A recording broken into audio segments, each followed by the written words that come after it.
Rumah Sakit Umum Pusat, RSUP, Profesor Ngoerah, Denpasar, Bali, menjelaskan secara rinci terkait jenazah warga negara asing, WNA, asal Australia, Byron Hadowu, 23, dipulangkan ke Brisbane tanpa jantung. Direktur Medik dan Keperawatan RSUP Profesor Ngoerah, Dr. I. Made Darmajaya, mengatakan proses otopsi terhadap jenazah WNA tersebut berdasarkan permintaan dari penyidik kepolisian sektor, Polsek, Kuta Utara, pada 4 Juni 2025.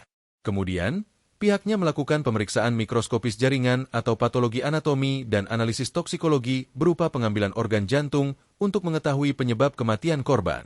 Jadi pada kasus tertentu, jantung memang perlu diambil secara utuh, karena menentukan tempat di mana kelainan jantung ditemukan tidaklah mudah.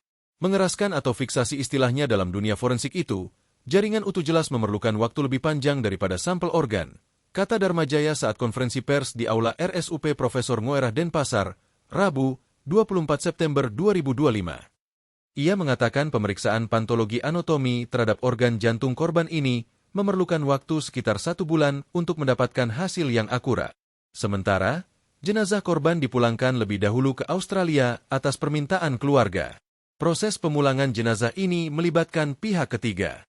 Jadi karena memang ini kan perlu proses lama pemeriksaan kita, jadi jenazah beliau duluan, setelah ada pemeriksaan jantung yang komplit baru disusulkan. Jadi karena hal ini disebabkan karena waktu lebih panjang diperlukan untuk memproses jantung yang bersangkutan untuk bisa mencapai syarat untuk dilakukan pemeriksaan patologi, kata dia.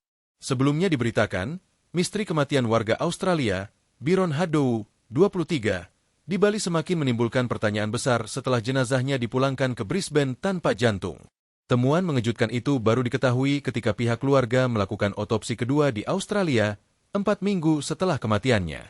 Byron ditemukan tak bernyawa di kolam renang villa pribadinya di Bali saat berlibur pada Senin, 26 Mei 2025. Jenazahnya dipulangkan ke Australia pada Juni lalu, namun baru kemudian terungkap bahwa organ vitalnya tidak ikut serta. Tubuh Byron baru dipulangkan hampir 4 minggu setelah kematiannya.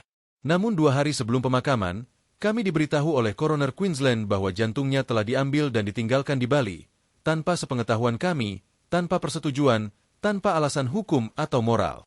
Ini tidak manusiawi. Ini benar-benar menghancurkan, kata orang tua Byron, Robert dan Chantal Hadowu, dalam pernyataan rilis kuasa hukumnya di Bali.